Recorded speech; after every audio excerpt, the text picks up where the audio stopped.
Your personality decides how people treat you, and your confidence decides how far you go. Right now, people are judging you within seconds at work, in public, even online. They notice the way you speak, the way you carry yourself, and the way you react. If you don't control those things, you're letting others control the way they see you. Most people wait for confidence to magically appear. They think it will come with time. It doesn't. You build it by taking small, intentional steps every single day.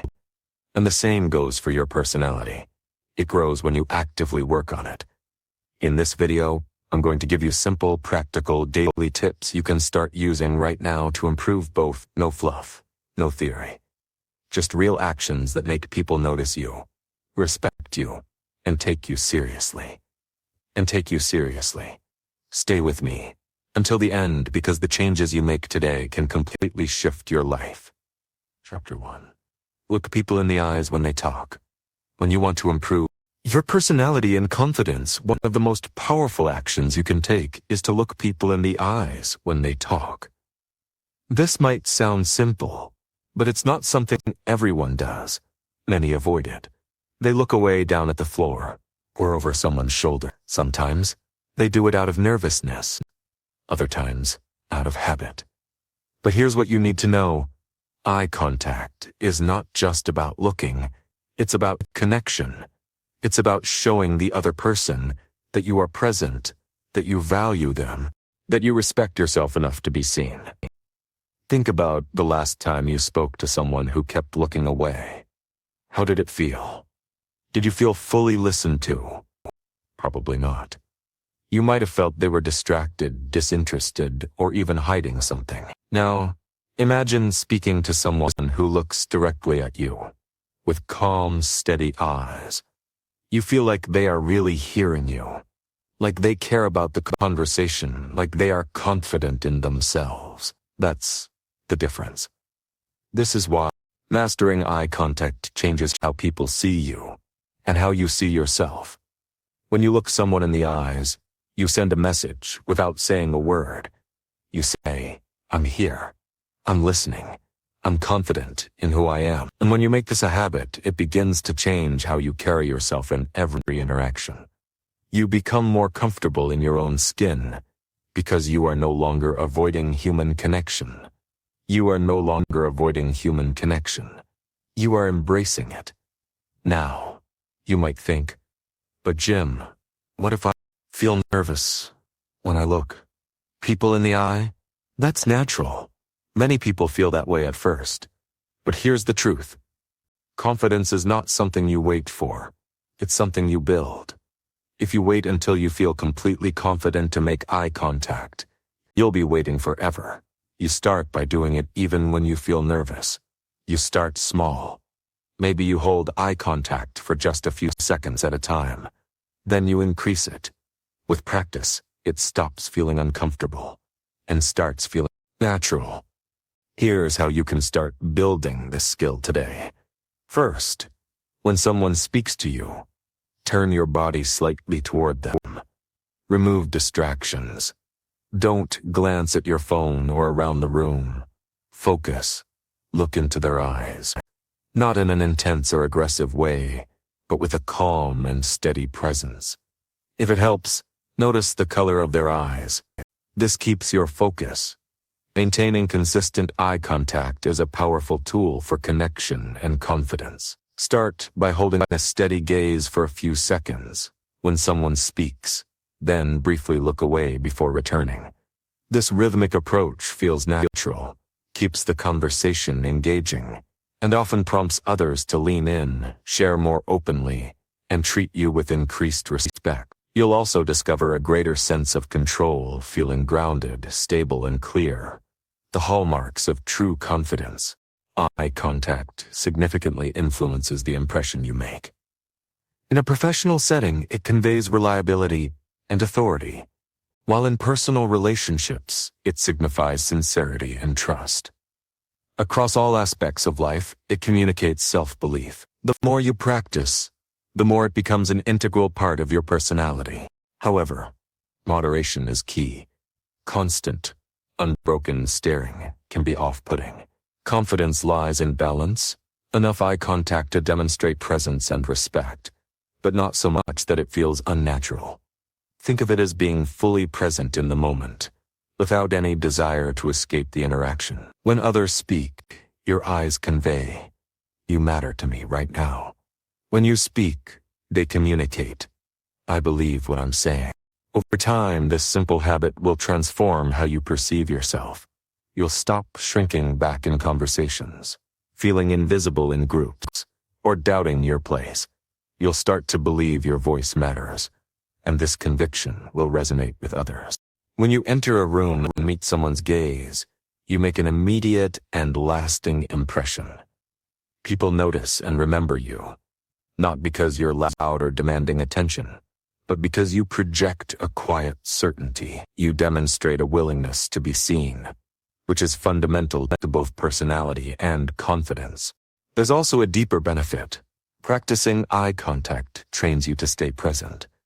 Instead of getting lost in self-consciousness or worrying about what to say next, you become engaged, aware, and connected. This presence is magnetic, drawing people to you and fostering genuine relationships, both personal and professional.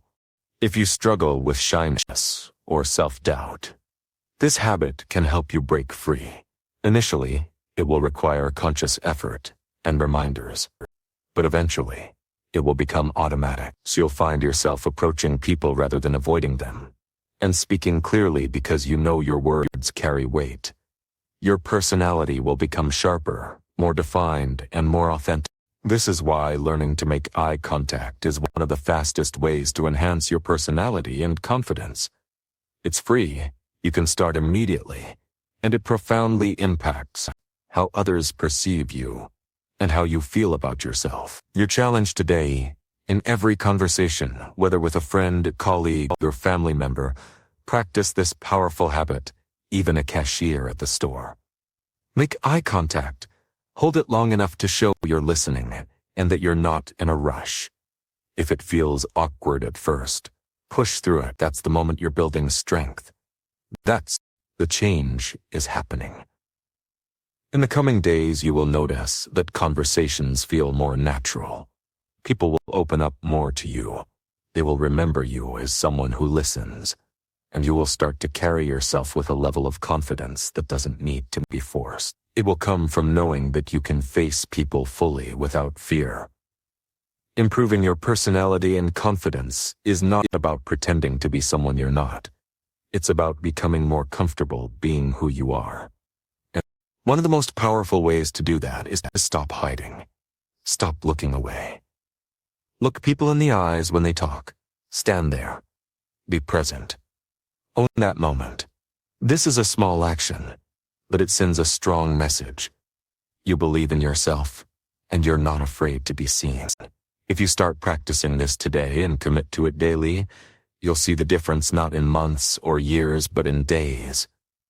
Because the moment you start showing up fully in your conversations, people will see you differently. More importantly, you will see yourself differently. And that change, that shift in how you feel about yourself, is the real reward. Chapter 2. Say your opinion even if it feels uncomfortable. Speaking your opinion when it feels uncomfortable is one of the most important skills you can ever develop for building confidence and shaping a strong personality. It is not just about having a voice. It's about using it even when your heart is racing, and you would rather stay silent. People often avoid sharing their real thoughts because they fear being judged, disliked, or misunderstood. But if you let fear decide when you speak, you'll spend your life agreeing with things you don't agree with, following paths you don't believe in, and hiding the real you from the world. That's not living fully, and it's certainly not how you build strength of character. There will be times when you know the truth, but saying it will cause tension. You might be in a meeting where everyone is nodding along with a bad idea. You might be with friends who are all agreeing on something you know is wrong. In moments like these, your mind starts debating. Should I say something? What if they think I'm wrong? What if I make things awkward? That inner hesitation is exactly where confidence is tested and built. The easiest choice is to stay quiet. The better choice, the one that shapes your personality, is to speak. When you share your opinion, even in uncomfortable moments, you prove to yourself that your voice matters. You stop waiting for approval to exist. And the more you do this, the less fear controls you. You begin to trust yourself in every environment. That trust becomes part of your identity. It shows in how you stand, how you talk, and how people respond to you. It's important to understand that saying your opinion doesn't mean being rude, harsh, or forcing your ideas on others. Confidence is not aggression. The goal is not to win every discussion. It's to express yourself honestly while respecting others. That balance is what earns respect. People may not agree with you, but they will remember you as someone who stands by their beliefs. And over time, that is far more valuable than being known as someone who always agrees, just to keep the peace. The fear of speaking up usually comes from a few places. Sometimes it's a fear of rejection, worrying that if someone disagrees, it means they dislike you. Other times, it's the fear of making a mistake in front of others, and in many cases, it's simply a habit built over years of staying silent. The good news is that habits can be broken. You can train yourself to speak up, just like you can train yourself to work out or learn a new skill. It starts with small steps. If you're not used to sharing your opinion, begin in lower stake situations. If you're in a group deciding where to eat, say what you prefer, instead of saying, I don't mind. If you're discussing a topic you know something about, share your knowledge instead of waiting for someone else to say it first. These small moments teach your mind that nothing bad happens when you speak up. And each time you do it, you take another step toward breaking the pattern of silence. Once you start building that habit, you'll notice something powerful. Speaking your opinion is not just about the moment. It shapes how people view you long term. In your workplace, it positions you as someone who can contribute ideas and think independently. In your personal life, it makes you someone who is real and trustworthy. People can sense when you're authentic, and authenticity attracts respect. Now there's another truth you need to accept. Sometimes, when you speak your opinion, people won't agree with you. That's okay. Disagreement is part of life. What's not okay is silencing yourself just to avoid it. When you're willing to share your perspective, knowing that some people will reject it, you are free. You no longer depend on everyone's approval to feel secure. That freedom is a core part of true confidence. One of the biggest mistakes people make is thinking they need the perfect words before they can speak up. They overthink every detail. And by the time they're ready, the moment has passed. Understand this. You don't have to be perfect to be valuable. Your opinion is worth hearing, even if it's not perfectly polished. Confidence comes from expressing yourself clearly and honestly, not from delivering a flawless speech. To make your opinion land well, focus on your delivery. Speak at a steady pace. Keep your tone calm but firm. Look at person or people you're addressing. Avoid fidgeting or looking away. These small physical actions reinforce your words with presence. People don't just hear what you say, they feel how you say it. And when your presence matches your message, your words carry weight. Saying what you believe also changes how you see yourself. You start to feel more responsible for your own life. You stop waiting for others to take the lead. You stop letting situations pass by where your voice could have made a difference. This builds a sense of pride, not the arrogant kind, but the kind that comes from knowing you didn't hide. That pride becomes a quiet source of strength you carry everywhere. There's also another benefit you may not think about. When you speak your opinion, you give permission for others to do the same. Many people stay quiet for the same reasons you might have. They're afraid of judgment, of awkwardness, of making a mistake. When you break that silence, you make it easier for them to follow. This creates better conversations, deeper relationships, and stronger teams. You will face moments where the discomfort of speaking feels overwhelming. Maybe your voice shakes. Maybe your heart races. That's not a sign to stop. That's the sign you're growing.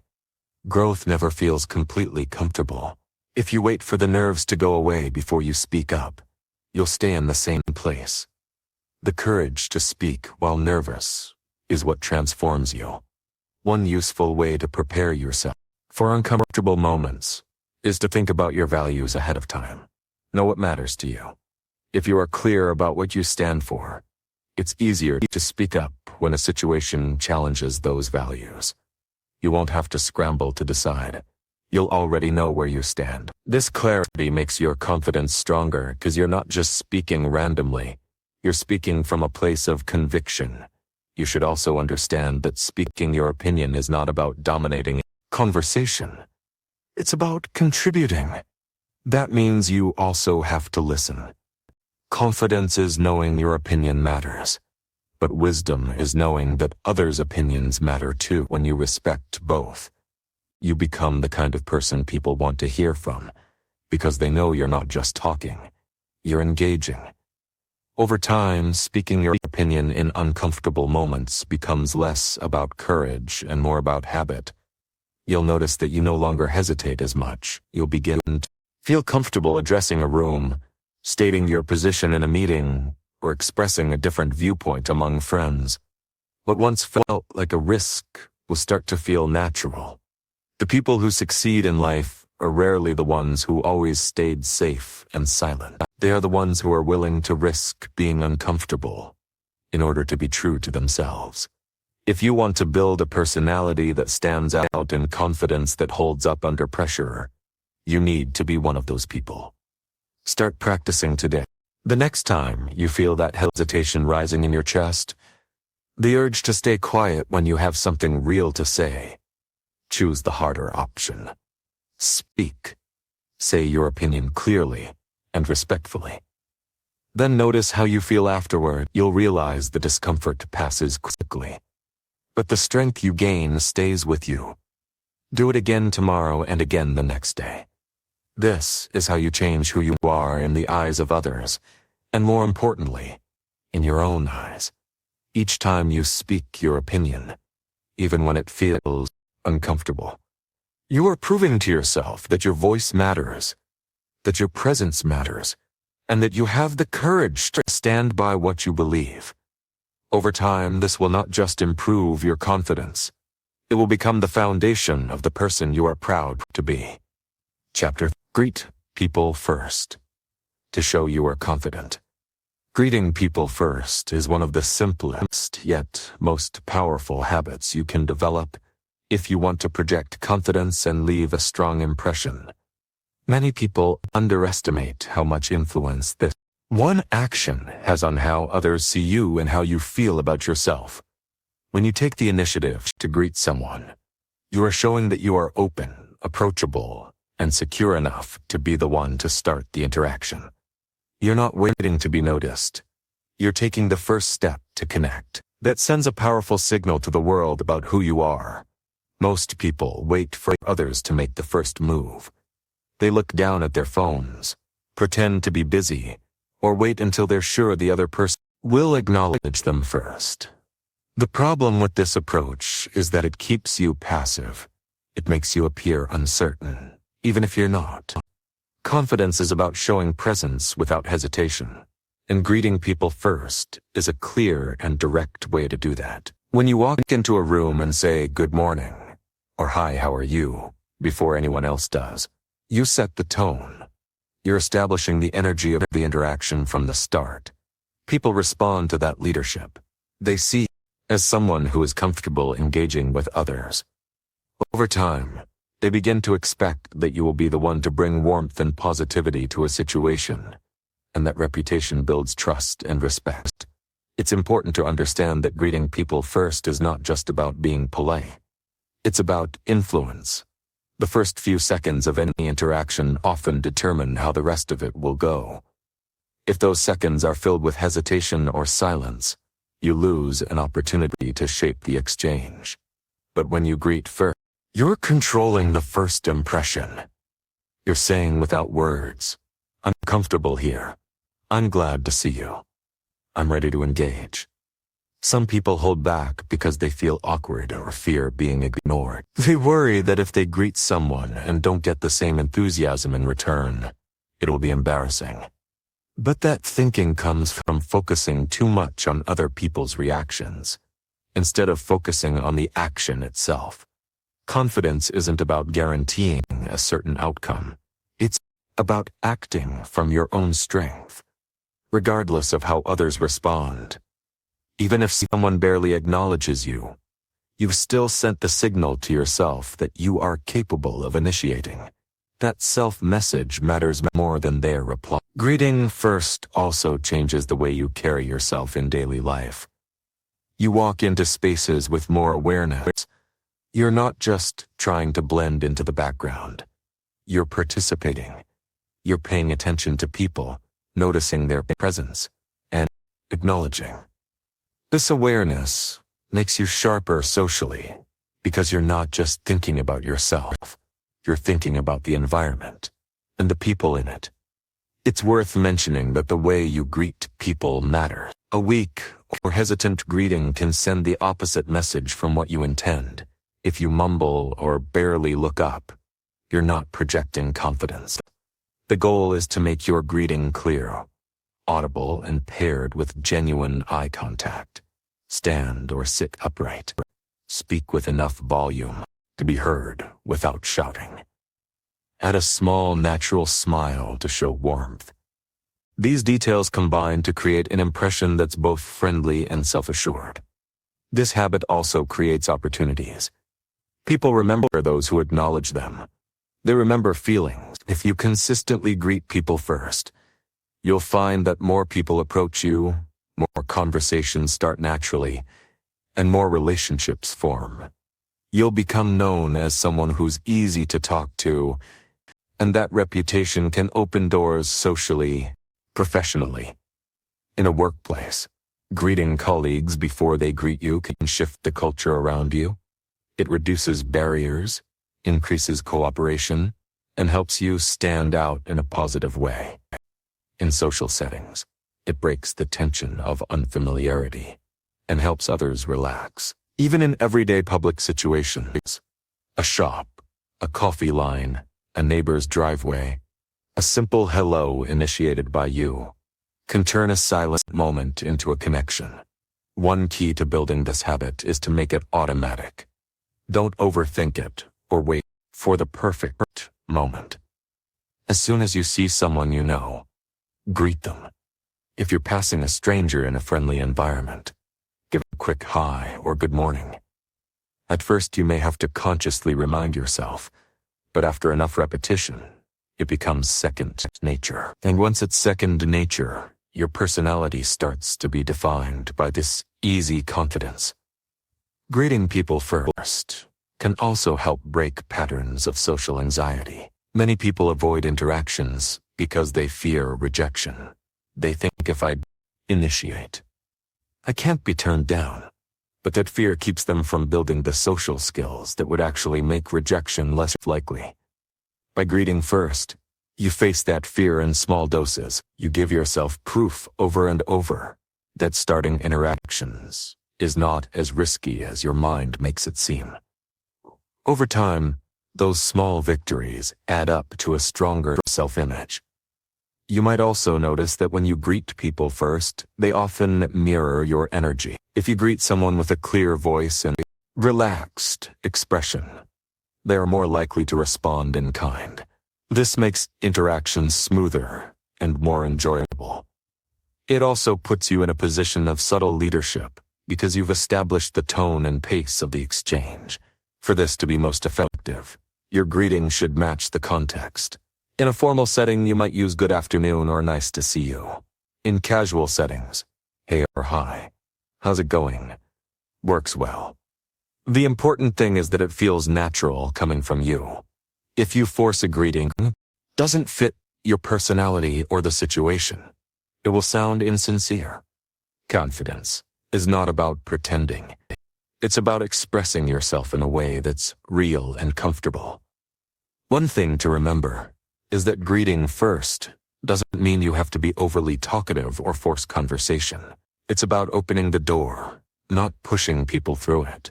Sometimes a simple greeting is enough to make a person feel acknowledged. Other times it might lead to a longer exchange. You let it develop naturally. The win is in the act of initiating, not in controlling where the conversation goes. Over time, you will start to see the ripple effect of this habit. People will greet you back more quickly. You'll find it easier to strike up conversation. You'll notice you feel more relaxed in group situations, because you know you can handle those first few seconds with ease, and because you're comfortable taking the lead in those moments, your overall presence will feel stronger and more grounded. When you greet people first, you're also training yourself to be more outward focused.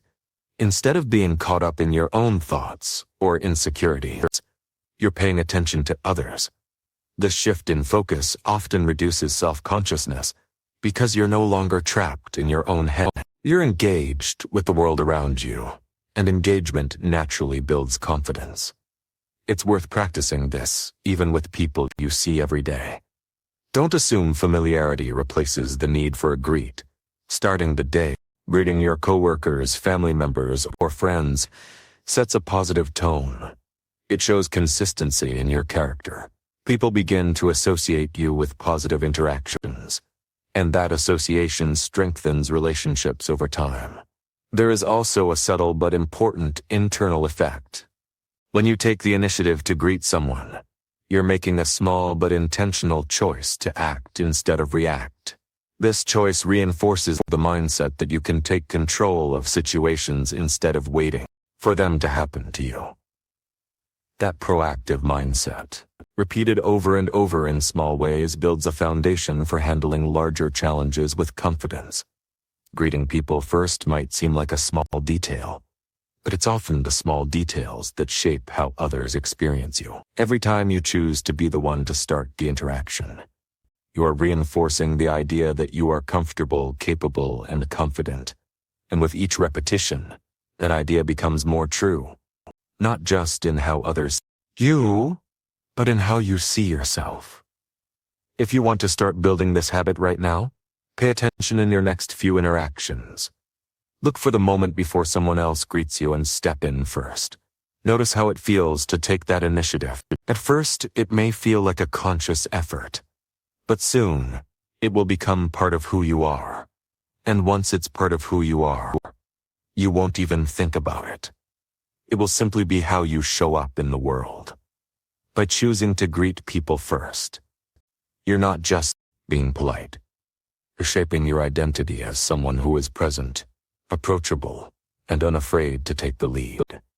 That's the kind of confidence people notice without you having to announce it. It's visible in your actions, in the way you carry yourself, and in the way you make others feel. And when you consistently put that out into the world starts responding to you in a way that confirms exactly what you've been building, a strong, confident, and authentic personality. Chapter 4. Control your tone so people respect your words. The way you speak can decide whether people truly listen to you or simply hear your words without valuing them. It's not just what you say, it's how you say it.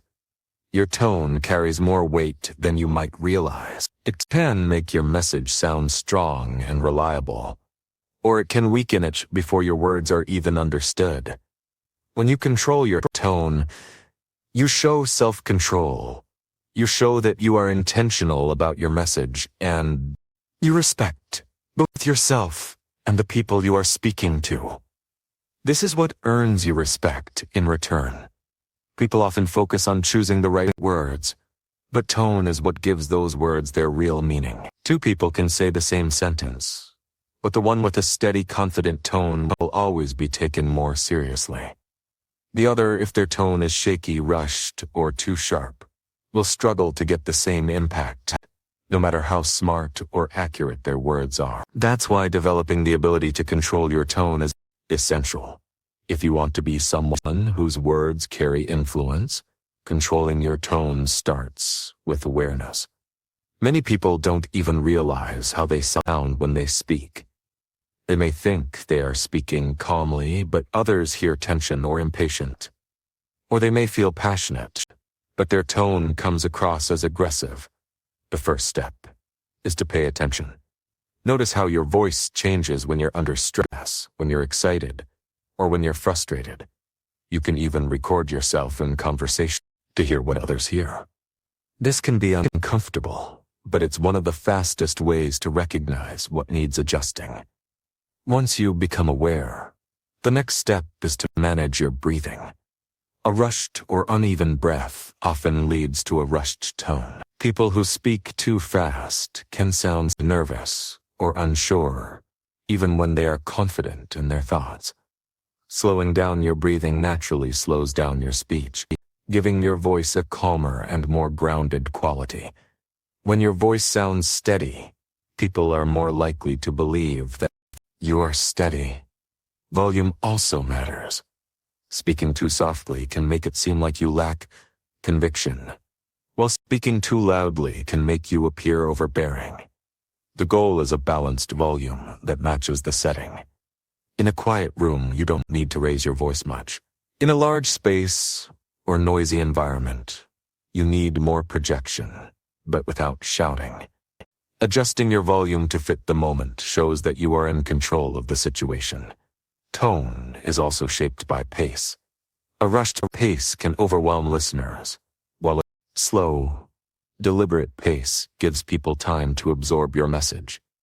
It also signals that you are confident enough to let your words stand without racing to the end.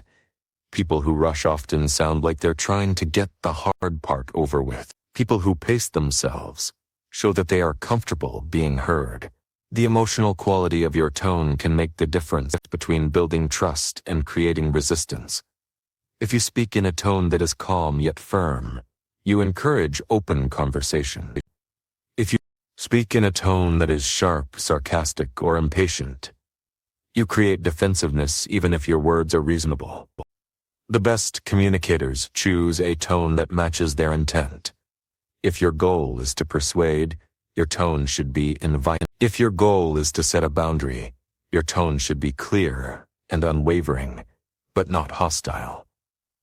One of the challenges in controlling your tone is keeping it consistent when emotions run high. Anger, frustration, and even excitement can push your voice to extreme. But in those moments, the person who keeps a controlled tone has the real advantage. When everyone else is raising their voice, the one who stays steady commands attention. This kind of control doesn't come from pretending you don't feel emotions. It comes from training yourself to respond instead of react. A useful habit is to pause before speaking in emotionally charged situations. That small pause allows you to choose your tone before your words leave your mouth. It may only take 2 or 3 seconds, but it can be the difference between saying something in a way that gets heard and saying it in a way that gets dismissed. In professional settings, this pause can keep you from sounding defensive. In personal situations, it can prevent arguments from escalating unnecessarily. Your tone also influences how people remember you after a conversation. If your tone is respectful and balanced, people will associate you with maturity and reliability. If your tone is often sharp or dismissive, they may avoid speaking to you unless they have to. The way you make people feel while you speak lasts longer than the specific words you used. Another way to improve your tone is to watch people who speak well. Pay attention to public speakers, leaders, or even colleagues who have a natural command when they talk. Notice how they use pauses, how they control their volume, and how they balance warmth with authority. You can learn a great deal by observing and then practicing these techniques in your own way. One mistake people make is thinking that controlling tone means sounding flat or emotionless. That's not the goal. You want to keep your natural expressiveness, but you want it to be in tension. A completely flat tone can make you sound disinterested, while uncontrolled highs and lows can make you sound unstable. The middle ground is where confidence lives. Expressive enough to engage people, steady enough to earn trust. It's also worth noting that different situations call for different tones. A team meeting where you're motivating others requires more energy, and adjusting your voice's tone is a crucial skill for effective communication, demonstrating adaptability and earning respect. The right tone can make even a simple idea credible, while a careless one can undermine the best ideas. People are more receptive when they feel respected, and your tone is the initial indicator of that respect. In disagreements, maintaining a calm and clear tone is vital. Raising your voice or sounding irritated diverts attention from your message to your tone. A controlled tone, however, compels others to engage with your actual points, leading to progress rather than conflict. Mastering tone control is an ongoing process, built through consistent practice in various conversations. Begin by observing how people react to you. If you encounter resistance, consider if your tone, not just your words, is the cause. With practice, tone adjustment becomes automatic, giving you an edge in all aspects of life. You'll speak your mind without unnecessary conflict and lead without forcing authority. A controlled tone also boosts inner confidence. Knowing you can handle any conversation without losing composure provides a steady self-assurance. You'll stop worrying about being misunderstood, because you're presenting your message clearly and respectfully. This confidence encourages you to speak more, share more ideas, and embrace more opportunities. Every conversation, from a quick exchange to a serious discussion, is a chance to practice this habit. Stand or sit upright, breathe steadily, speak at a comfortable pace, and keep your voice steady. Consistent practice will earn you respect and active listening. Not because you demand it, but because you've earned it. Developing tone control is a valuable skill that enhances your work, relationships, and personal growth. The more you master it, the more powerful your communication becomes, and the greater influence you'll have in shaping your life. Furthermore, your body language also communicates silently. To ensure your words carry weight, minimize movement while speaking. Standing still projects a message of groundedness, helping your audience focus entirely on your message. Self-control and certainty. It tells your audience, whether it's one person or a room full of people, that you are in command of your message and you are worth listening to. Many people don't realize how distracting unnecessary movement can be. They fidget, shift their weight from one foot to the other, tap their hands, or constantly adjust their clothes. Some pace back and forth without realizing it. These actions might feel natural in the moment, especially if you're nervous, but they dilute the strength of your delivery. People's eyes start following your movements instead of focusing on your words. Their attention shifts from the content of your message to the way you're moving. By eliminating these unnecessary movements, you make it much easier for your message to land. Standing still does not mean being stiff or rigid. It means being stable, composed, and intentional with any movement you make. Your body should support your words, not compete with them. When you are grounded, you create a sense of presence that is impossible to ignore. People instinctively give more attention to someone who appears steady and composed, because it communicates confidence and authority. The moment you begin speaking, your audience, whether consciously or unconsciously, starts forming an impression about you. If you appear restless, that impression will be one of uncertainty. If you are still focused and calm, that impression will be one of confidence. This is true in every setting. In a job interview, in a meeting, on stage, in a conversation with a friend, or even while introducing yourself to someone new. To stand still effectively, you first need to be aware of your own physical habit. Most nervous movement happens without conscious thought. The next time you speak, pay close attention to what your body does. Do you sway side to side? Do you rock on your heels? Do you cross and uncross your arms? Once you notice these habits, you can start replacing them with a grounded stand. Stand with your feet shoulder-width apart. Keep your weight evenly distributed. Relax your shoulders. Let your arms rest naturally at your sides when you're not using them to emphasize a point. This position not only looks confident, but also feels stable, which helps calm your nerves. Another key part of holding attention is using purposeful movement when you choose to move. If you step forward slightly while making a strong point, it feels intentional and adds emphasis.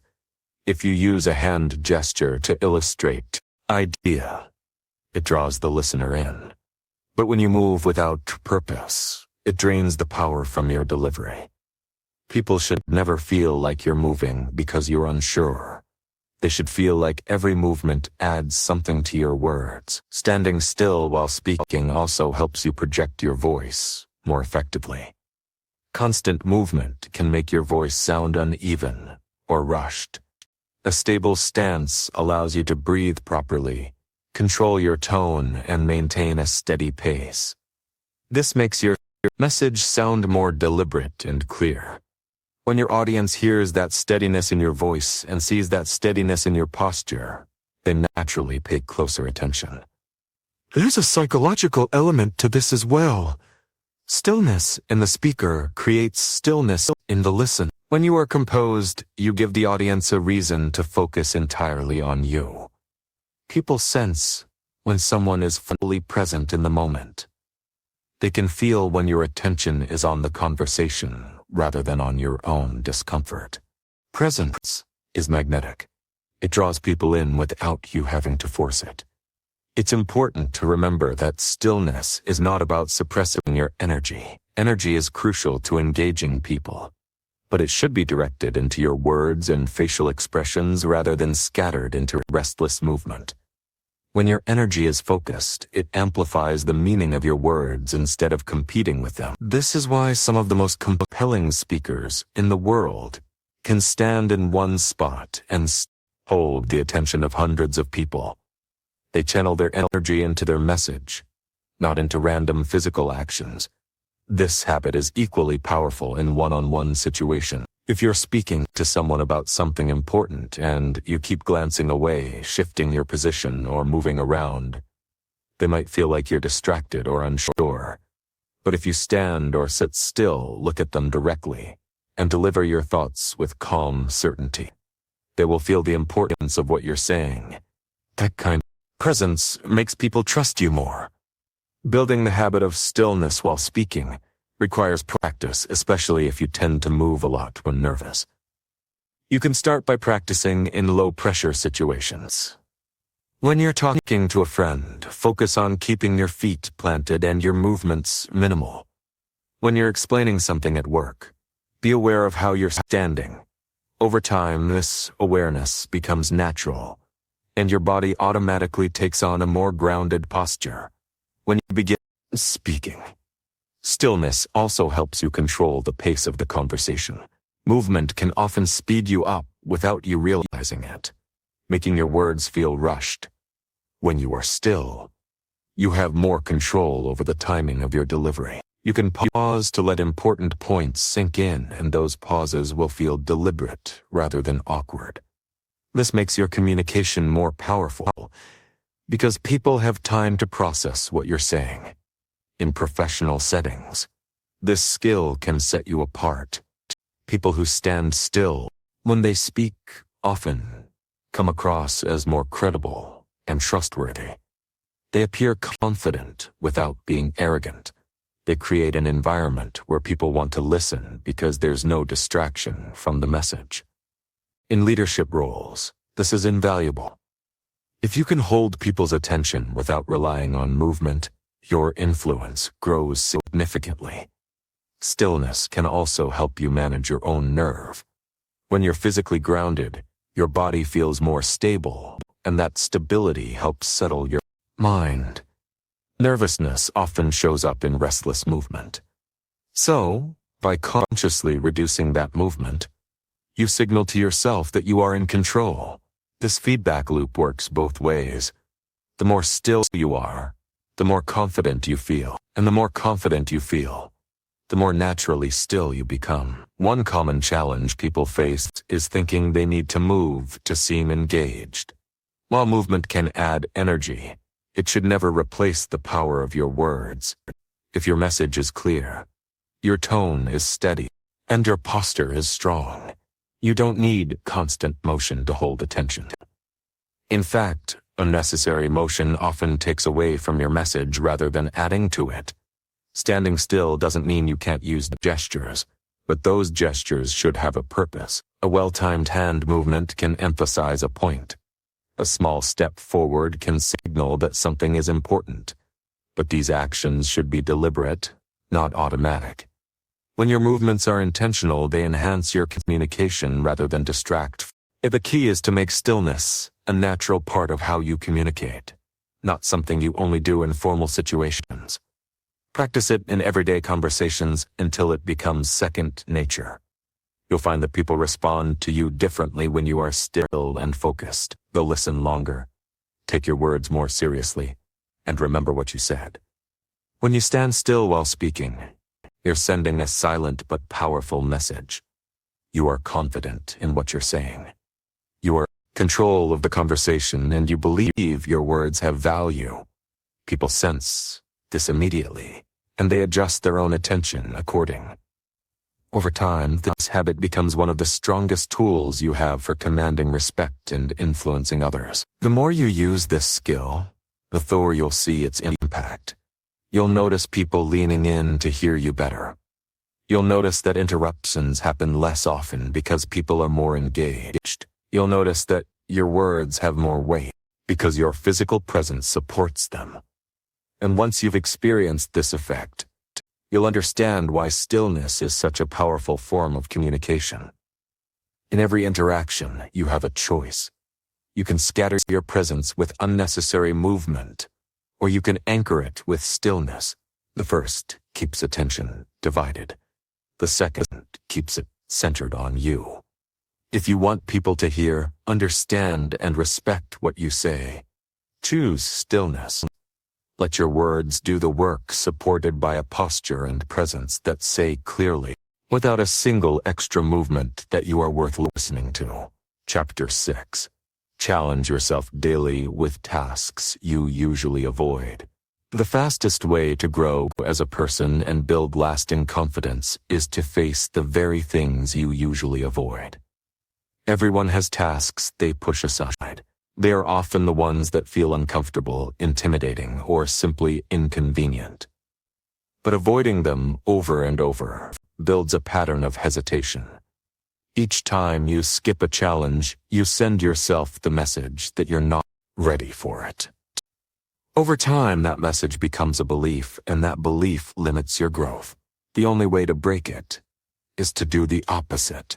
Take on those very tasks every single day, until the fear or resistance they create no longer controls you. Challenging yourself daily doesn't mean trying to do something impossible. It means deliberately stepping into situations that stretch you, even if they're small. It could be making a phone call you've been putting off, speaking up in a meeting, trying a workout you've been avoiding, or learning a skill you've been telling yourself you're not good at. These actions may seem minor in isolation, but their real value comes from the habit they create. When you train yourself to face challenges instead of avoiding them, you rewire the way you approach life. The truth is, confidence is not built in comfort. It's built in the moments when you feel tension. When you notice that small voice telling you to step back and you choose to move forward instead. The people who seem naturally confident are often the ones who have trained themselves to keep moving through discomfort. They've learned that the moment of hesitation is the exact place where growth happens. You might think that doing one difficult thing a day won't make much of a difference. But imagine what happens when you repeat that for weeks, months, and years. You'll face hundreds of challenges you once avoided.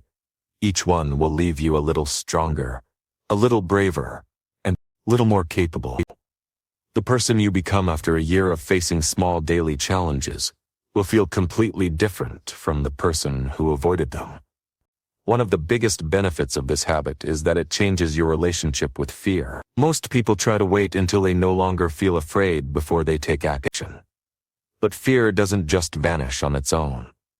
It fades when you prove to yourself that you can act despite it. The first time you face something you've been avoiding, you might feel nervous. The second time it feels easier. By the 10th time, you wonder why it ever bothered you at all. That transformation only happens through repetition. Another advantage is that tackling avoided tasks builds discipline. Discipline is doing what needs to be done, even when you don't feel like it.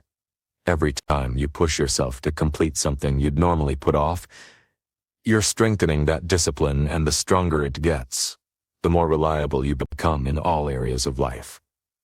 You stop waiting for motivation to strike and start acting, because it's the right thing to do.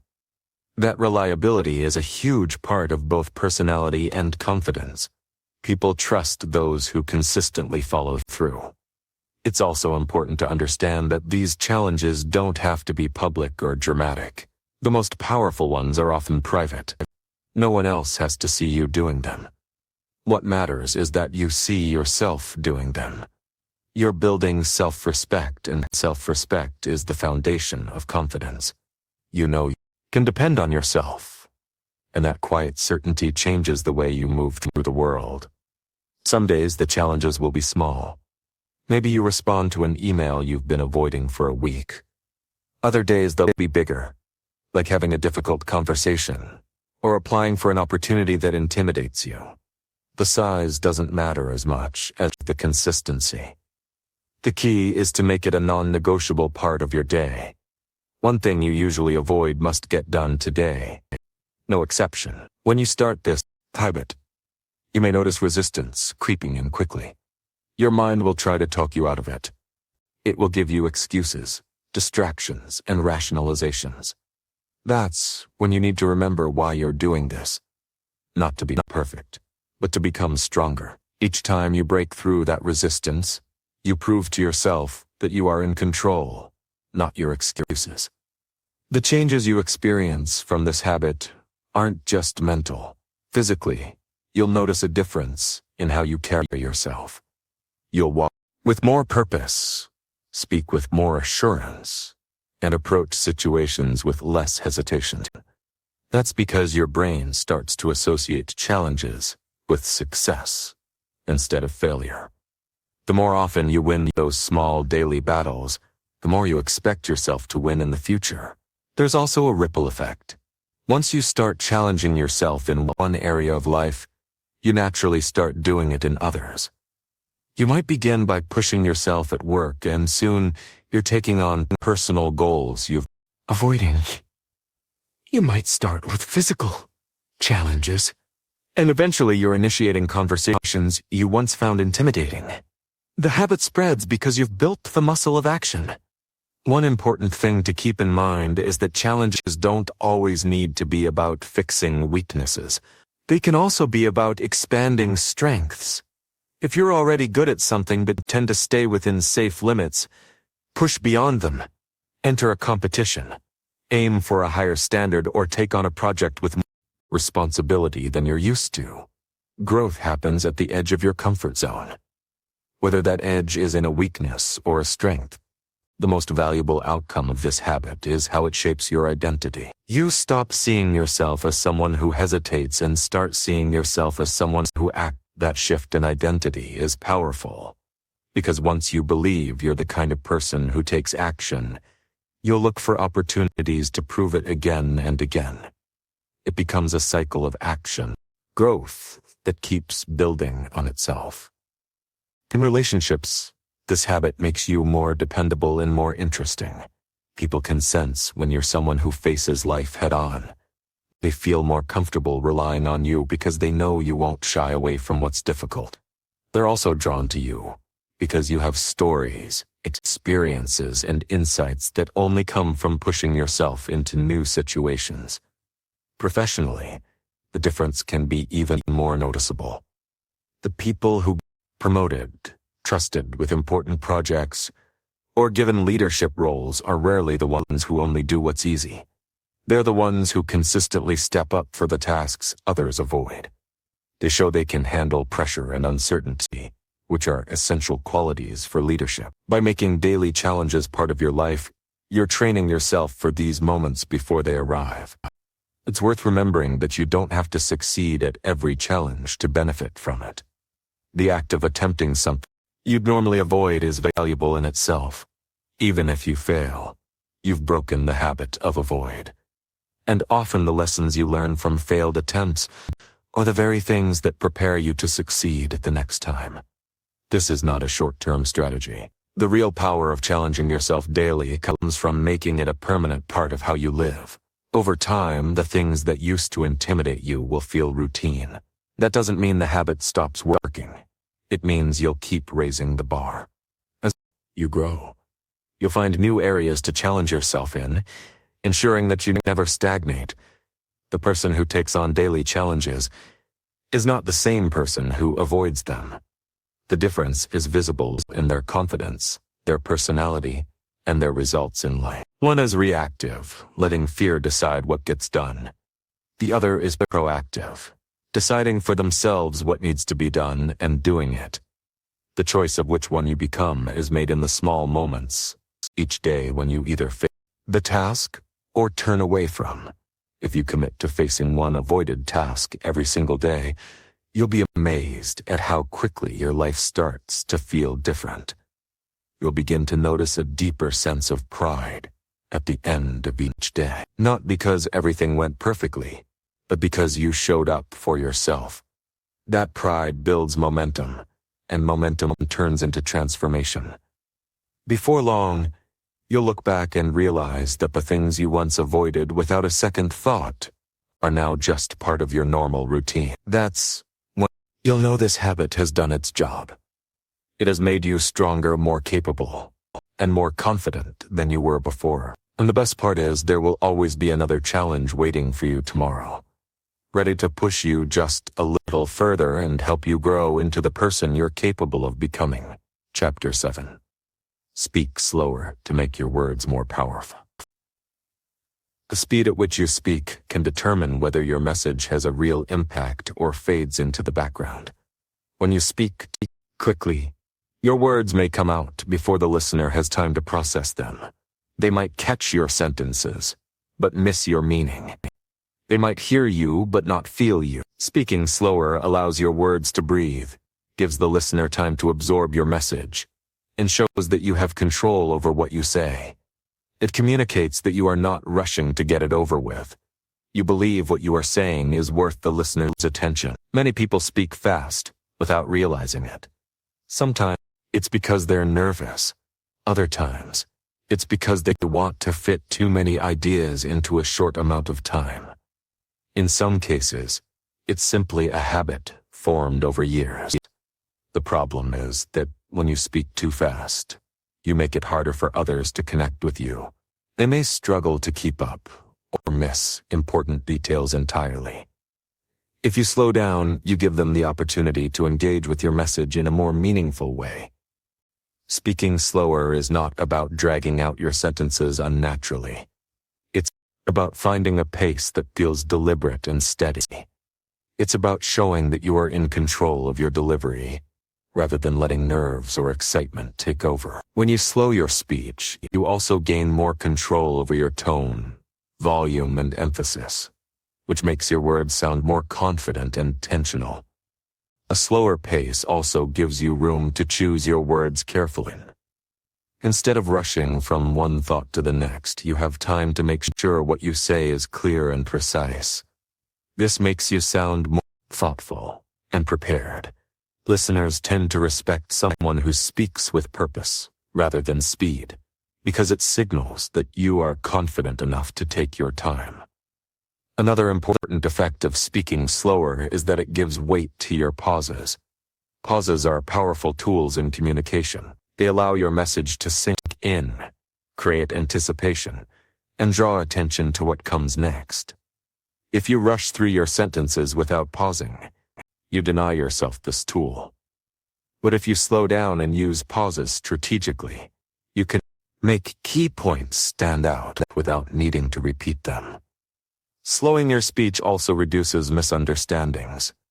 When you speak quickly, words can blend together, making it harder for people to follow you. This is especially true in professional settings, where clarity is crucial. A steady pace ensures that your message comes through exactly as you intend it. It also gives your audience space to react and respond, turning a monologue into a conversation. If you've ever listened to someone who speaks with calm, steady pacing, you've probably noticed how it changes the atmosphere of the interaction. People tend to relax. They feel that they can keep up, and that their time is being respected. They also sense that the speaker is confident. Confidence is not about rushing to prove yourself. It's about delivering your message in a way that invites others to listen closely. Training yourself to speak slower starts with awareness. The next time you're in a conversation, pay attention to your pace. Notice if you tend to speed up when you're excited or when the topic is important to you. That's often when slowing down is most valuable, because it ensures your most important points are the ones that land clearly. Breathing is another key factor. Many people who speak quickly take shallow breaths, which leads to rushed speech. Deep, steady breaths help you maintain a slower pace and keep your voice strong. Before starting to speak, take a calm breath and let your first few words set the tone for the rest of your sentence. This not only slows you down, but also makes your delivery feel more composed. Slowing your speech also makes you appear more credible. People associate fast, nervous talking with uncertainty, while measured, steady talking is linked with authority and trustworthiness. When you sound like you've thought through your words, people naturally believe you've thought through your ideas as well. You might worry that speaking slower will make you sound boring or less engaging. The opposite is true. It's done right. If you combine a steady pace with natural emphasis, varied tone, and clear expression, you draw people in. You give them time to connect emotionally with your message, instead of just processing the information mechanic. Speaking slower also helps you manage your own emotions during conversations. In moments of conflict or stress, a slower pace keeps you from blurting out something you might regret. It allows you to maintain composure even when the topic is difficult. This is one of the reasons leaders and skilled communicators often speak more slowly during serious discussions. They are controlling the energy in the room and showing that they are thinking as they speak. In social situations, speaking slower makes your conversations more engaging. When you rush through your sentences, you may unintentionally cut off opportunities for others to respond. A slower pace creates space for others to contribute, which makes interactions feel more balanced and connected. It also gives you the chance to pick up on nonverbal cues from the listener, such as their facial expressions or body language, which can guide how you continue the conversation. To make speaking slower a consistent habit, practice it in low-pressure situations first. Use it when telling a story to a friend, explaining a concept to someone, or even reading something aloud to yourself. Focus on enunciating each word clearly and allowing short pauses between ideas. Over time, this pace will feel natural, and you'll be able to use it in higher pressure situations without thinking about it. It's also helpful to remind yourself that silence is not your enemy. Many people rush because they are uncomfortable with even a brief pause. But silence, when used intentionally, can be one of the most powerful tools you have. It gives your listener a moment to think, and makes them more attentive to what you say next. It can turn an ordinary sentence into something memorable simply by giving it space to land. Speaking slower is a skill that impacts every area of life. In professional settings, it can help you lead meetings, give presentations, or handle negotiations more effectively. In personal relationships, it can make your conversations deeper and more meaningful. In everyday interactions, it can make you someone people enjoy listening to because you make them feel included and respected. Over time, you'll notice that speaking slower changes how people respond to you. They'll interrupt less because they can follow you easily. They'll remember more of what you say because you've given them time to process it. They'll see you as more confident because your pace suggests that you're comfortable in the moment. And you'll feel that same confidence building within yourself because you're no longer racing through your own thoughts. You're controlling them. The ability to slow your speech is not just about communication. It's about present. When you slow down, you're not just giving your listener more time. You're giving yourself more control. You're anchoring yourself in the moment, showing that you have nothing to prove by rush. That kind of presence is rare, and it's one of the qualities that make people want to listen to. To improve your communication, speak more slowly and intentionally. This subtle adjustment significantly enhances how your words are received, giving your ideas greater weight and strengthening your presence. It's not about altering your identity, but rather refining your expression so that the impact of your message is never lost due to hurried delivery. Once you experience how this transforms your interactions, you'll naturally stop rushing through your words. Chapter 8 focuses on making conversations more meaningful by asking thoughtful questions. The quality of your interactions often hinges on the questions you pose. Many people prioritize what they'll say next over what they could ask. However, a well-chosen question can open up a conversation in ways no clever statement can, making the other person feel heard, understood, and valued. Thoughtful questions encourage deeper sharing, allowing others to express what truly matters to them, thus turning ordinary exchanges into meaningful connections. Such questions demonstrate active listening and engagement, proving that you're genuinely interested rather than just waiting for your turn. When you ask specific questions based on what they've shared, you show you care about the details, fostering a sense of safety that encourages them to open up further. A common mistake is asking questions out of habit instead of intention, relying on generic phrases like, "How's it going?" or "What's new?" While acceptable as greetings, these don't encourage deeper conversation. A thoughtful question delves a little deeper without being intrusive, prompting the other person to think before responding, which leads to richer exchanges. For example, if someone mentions a new job, ask, "What do you like most about it so far?" This invites them to share feelings and perspectives beyond a simple factual answer. If they say they've been busy, instead of, "Oh, that's good," ask, "What's been taking up most of your time lately?" These types of questions elevate brief updates into more substantial conversations. Asking thoughtful questions also shifts the focus from yourself to the other person. People naturally enjoy talking about their own lives, especially when they feel genuinely listened to. By providing this opportunity, you create positive associations and build trust and rapport, as they'll remember you made them feel valued. The key is to balance curiosity with respect. Thoughtful questions aren't about prying or making someone feel exposed. They're about offering an opportunity to share more if they choose. Pay attention to their comfort level and adjust your questions accordingly. If they seem hesitant, steer the conversation to a different topic or ask something lighter. Being able to read the other person is as crucial as the question itself. Questions is to listen actively. This means not just hearing the words, but noticing the tone, the pace, and the emotions behind them.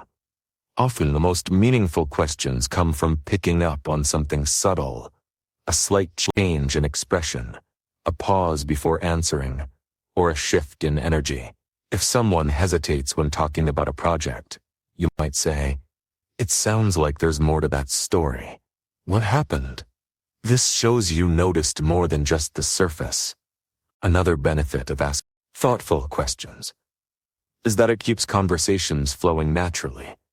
Instead of jumping from topic to topic, you create a rhythm where one answer naturally leads to the next question. This keeps both people engaged and reduces awkward silences. It also makes you a better conversational partner because you are guiding the interaction without dominating it. In professional settings, thoughtful questions can set you apart as someone who is attentive and solution-oriented. If a colleague shares a challenge, asking "what do you think?" would make that easier. Not only shows you care, but also invites collaboration. In leadership roles, asking, "What do you need most from me right now?" can strengthen relationships and improve teamwork. People are more likely to respect and follow someone who takes the time to understand their perspective. In personal relationships, these kinds of questions deepen emotional connection. Asking your friend what's been the highlight of your week, or asking your partner what's something you've been wanting to talk about but haven't had the chance to, can open the door to more honest and heartfelt conversations. These moments of openness build bonds that last far beyond the conversation itself. Thoughtful questions also help you learn more about the world and the people in it. Every person you meet knows something you don't. They have experiences, insights, and stories you've never heard. By asking the right questions, you tap into that knowledge. You see the world through different perspectives, which not only makes you more informed, but also more understanding. It's worth noting, asking thoughtful questions requires patience. Sometimes people need time to think about their answer. If you jump in too quickly with your own thoughts, you may miss the deeper response they were about to give. Silence is not something to fear in conversation. It can be a sign that the other person is reflecting, and that reflection often leads to the most meaningful answers. To get better at asking these kinds of questions, you can prepare yourself with a mindset of curiosity before entering conversations. Instead of thinking, "What should I talk about?" think, "What can I learn about this person?" This shift changes the way you listen and respond. It keeps you from defaulting to predictable questions and encourages you to adapt based on the flow of the conversation. Body language also plays a role in making your questions effective. If you ask something thoughtful, but your eyes are elsewhere, or your body is turned away, the question loses its impact. Look at the person, nod as they speak, and respond in a way that matches the tone of the conversation. This shows that your question is not just for the sake of talking. It's part of a genuine exchange. One of the most powerful outcomes of asking thoughtful questions is that it makes people more willing to ask you thoughtful questions in return. When you model genuine interest, others tend to mirror it. This creates a richer dialogue where both people feel equally invested in the interaction. Instead of shallow small talk, you both walk away feeling like you learned something about each other. This skill becomes even more valuable when dealing with people you don't know well. First impressions are often built on how someone feels during the first few minutes of meeting you. If you can make them feel seen and heard through the questions you ask, you instantly stand out. You show that you are not just passing time. You are truly engaging with them as a person. The more you practice this, the more natural it becomes. You won't have to think about what to ask next, because your curiosity will guide you. You'll start to notice details others miss, and your questions will come from a place of genuine connection rather than from a script. This makes your conversations feel effortless and authentic. Over time, you will notice that people open up to you more easily. They will share details and thoughts they might not share with others. This is because they trust you to listen without judgment and to respond with understanding. That trust is a rare and valuable thing, and it is built one thoughtful question at a time. Asking thoughtful questions is not about trying to impress anyone. It's about building relationships that matter. It's about turning every conversation into an opportunity to connect, understand, and grow. When you approach interactions with this mindset, you not only make the conversation more meaningful for the other person, but also enrich your own life with new perspectives and deeper connection. If you make a habit of asking thoughtful questions every day, you will quickly see the difference in how people respond to you. They will remember the way you made them feel, the interest you showed, and the space you gave them to share. That memory will last far longer than any small talk ever could, and it will set you apart as someone who knows how to make conversations truly meaningful. Chapter 9. Hold your ground when someone doubts your ability. When someone doubts your ability, you are faced with a moment that can either weaken you or strengthen you. The way you respond determines which it will be. Doubt from others can sting, especially when it comes from people you respect or from those whose opinions hold influence. But it's also an opportunity to show exactly what you're capable of, not just to them, but to yourself. Holding your ground is about staying firm in your belief in your own skills and refusing to let someone else's uncertainty define you. When a person questions your ability, they're often speaking from their own perspective, shaped by their own limits, experiences, or fears. That doesn't mean their judgment is accurate. Many times people underestimate others because they've already decided what's possible based on their own limitations. If you let their doubt dictate your actions, you are giving them power over your growth. If you hold your ground, you keep that power for yourself. The first part of holding your ground is not reacting out of anger or insecurity. It's natural to feel defensive, but defensiveness rarely convinces anyone. Instead, take a breath and remind yourself of your own track record. You've faced challenges before, learned skills, solved problems, and pushed through setbacks. The person doubting you might not know the full story of what you've overcome, but you do. That knowledge is what you stand on when you refuse to shrink in the face of doubt. Sometimes holding your ground means responding with calm confidence.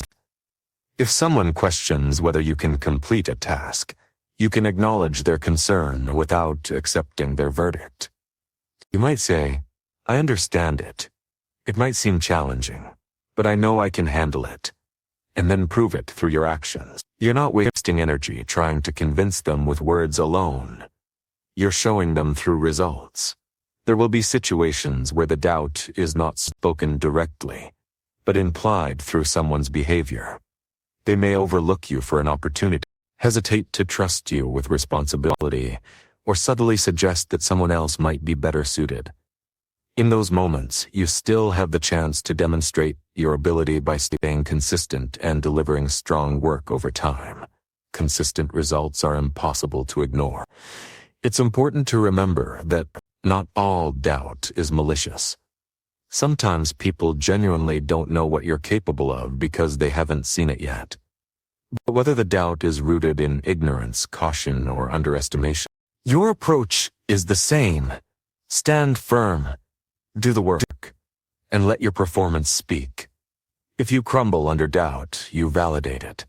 If you rise above it, you erase it. Holding your ground also requires being clear about your own standards. When you know what you expect from yourself, you won't be as shaken by what others expect of you. You won't need constant reassurance or permission to go after what you want. You'll operate from a place of self-trust, which is the strongest foundation you can have when others are unsure of you. There's another layer to this. Sometimes the person doubting you is yourself. Internal doubt can be even more damaging than external doubt because it works from the inside out. When external doubt meets internal doubt, it can stop you before you start. That's why building self-belief through preparation, skill development, and daily discipline is so critical. If you've done the work, you'll have the proof you need to push back against both your own fear and anyone else's. When someone doubts your ability in a public setting, the temptation can be to overcompensate, to prove yourself right then and there in an aggressive way. But the strongest position is often restraint. A calm, steady demeanor shows that you are not rattled. It shows that you value action over argument. People notice when you remain composed under pressure. It sends the signal that you are capable of handling more than just the task at hand. You can handle the challenges that come with it. It's also worth recognizing that you don't need everyone to believe in you. You only need enough belief in yourself to keep moving forward. There will always be critics, skeptics, and people who fail to see your potential. If you stop every time you meet one, you'll never finish anything worthwhile. Part of holding your ground is accepting that some people will never change their minds, and that's fine. Your growth and success are not dependent on their approval. At times, doubt from others can be used as fuel. It can push you to sharpen your skills, work harder, and prepare more thoroughly. This isn't about trying to prove someone wrong for the sake of their opinion. It's about using the situation as motivation to raise your own standard. You turn their doubt into a reason to become even better, which benefits you in the long run, regardless of what they think. Maintaining professionalism when someone doubts you is essential. If you respond with hostility or sarcasm, you risk damaging your credibility. But if you respond with focus, persistence, and quality work, you strengthen it. Even if the person never admits they were wrong, others will see how you handled the situation and respect you for it. You should also be ready to back up your confidence with preparation. Belief in yourself is important, but it's most powerful when paired with skill and readiness. If you've put in the time to prepare, you can stand your ground without hesitation. If you haven't, doubt from others might hit harder because deep down, you'll know they have the solution is simple. To work ahead of time so that when the moment comes, you can meet it without flinching. In some cases, holding your ground means asking for the opportunity to show what you can do. If someone is unsure about you, you can say, "Give me the chance to handle this, and I'll show you the results." This approach is proactive. You're not waiting for them to change their mind on their own. You're taking initiative, create the proof they need to. As you develop this habit, you'll notice that your resilience grows. Situations that once would have shaken you will start to feel manageable. Instead of avoiding challenges where others might doubt you, you'll seek them out. You'll see them as opportunities to strengthen your reputation and your self-image at the same time. Holding your ground is not about being stubborn for the sake of it. It's about knowing when to stand firm, because the goal or task is worth it. It's about understanding your own value and refusing to let someone else's limited perspective define your capabilities. The more you practice this, the more natural it becomes. You start to respond to doubt with action instead of emotion, and that shift is what builds lasting confidence. In the end, the most important opinion you have to manage is your own. If you can walk away from a situation knowing you stood firm, stayed true to your standards, and gave your best effort, you've won, regardless of what anyone else thinks. That's the kind of self-assurance that doesn't fade, because it's built on proof you've given yourself again and again.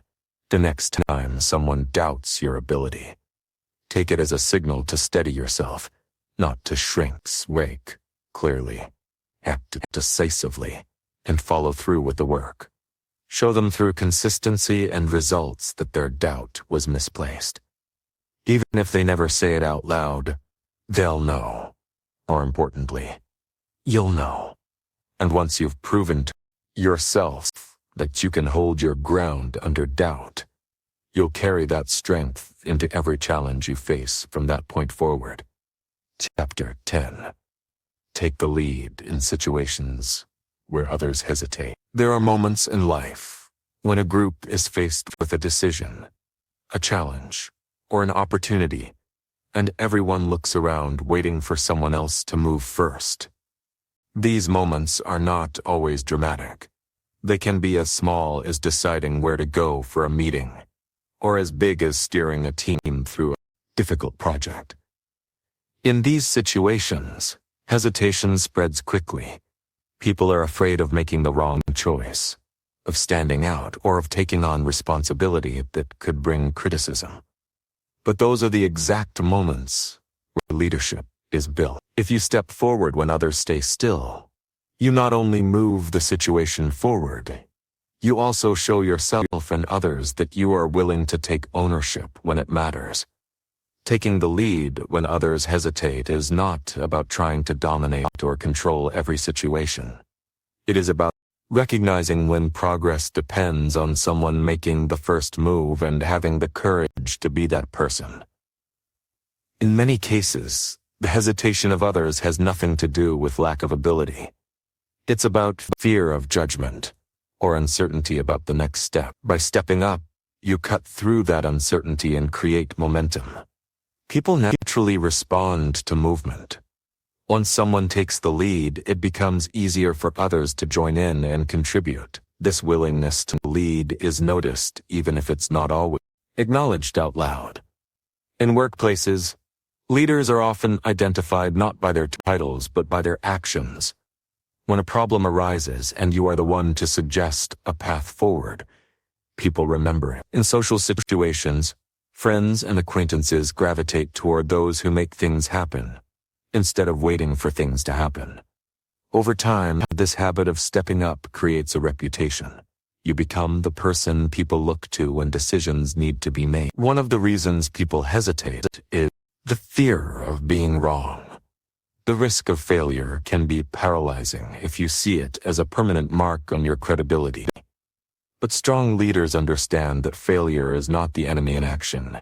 Even if the decision you make doesn't lead to a perfect outcome, it moves you forward and gives you information you wouldn't have had otherwise. That information can be used to adjust and improve.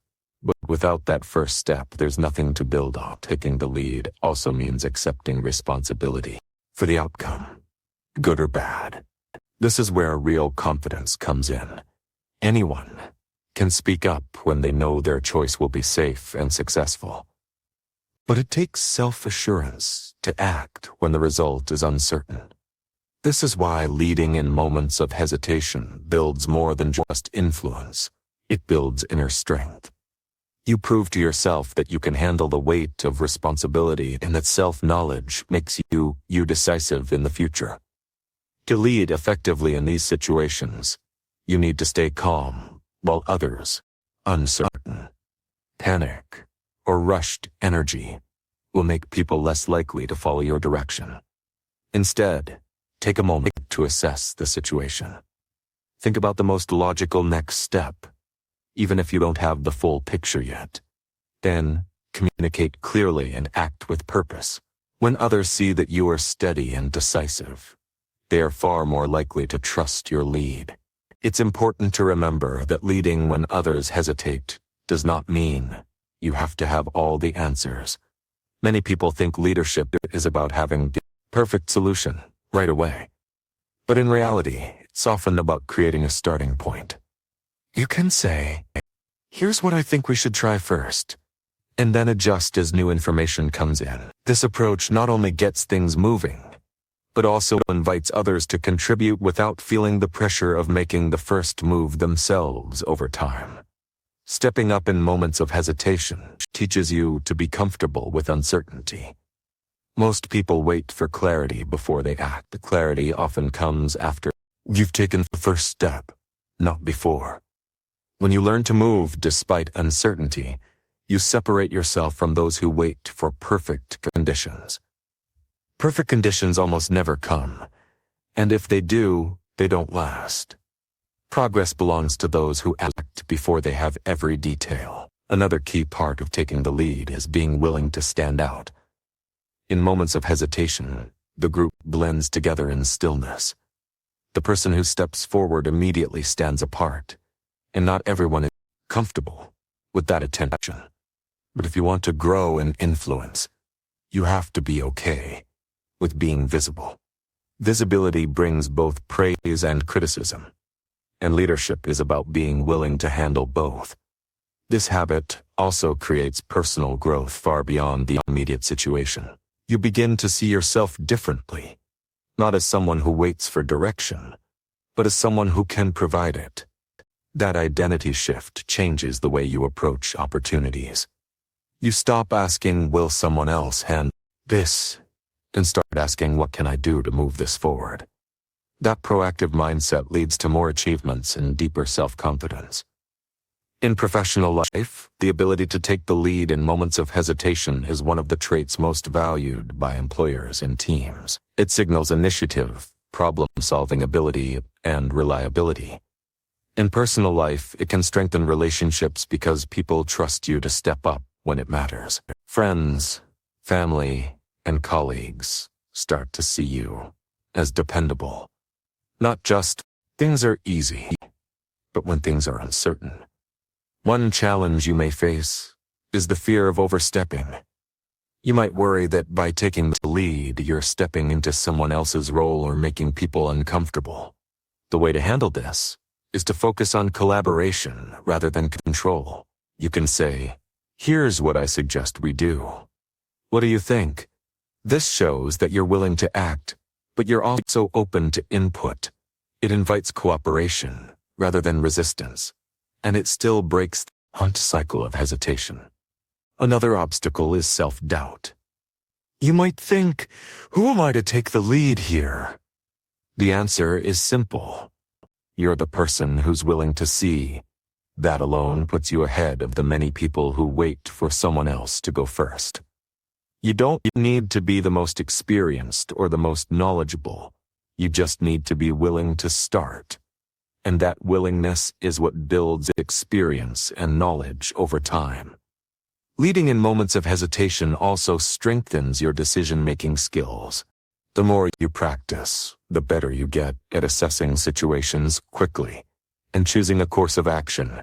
You become more comfortable making decisions with limited information, which is a skill that benefits every area of life. And because you've built this habit, you're less likely to freeze when unexpected challenges arise. It's also worth noting that people often remember who took the lead in difficult or uncertain situations. They may forget the exact details of what happened, but they remember the person who gave direction and created movement when no one else would.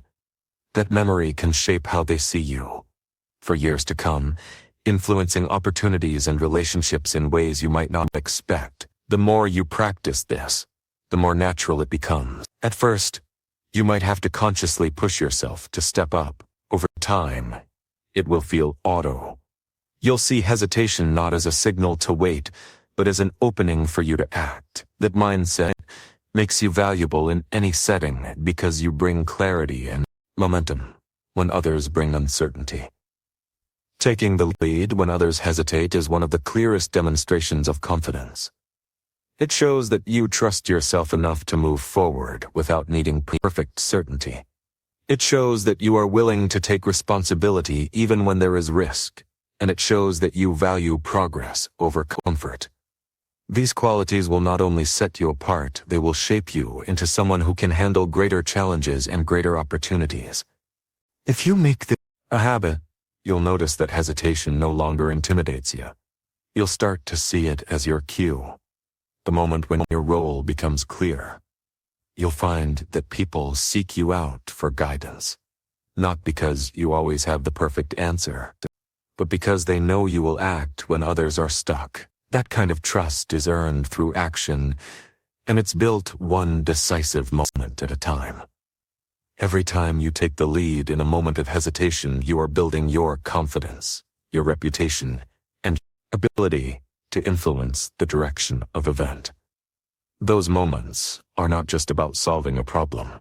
They're about shaping who you are, and the more you step into them, the more you become the kind of person who doesn't just watch life happen, but takes part in it.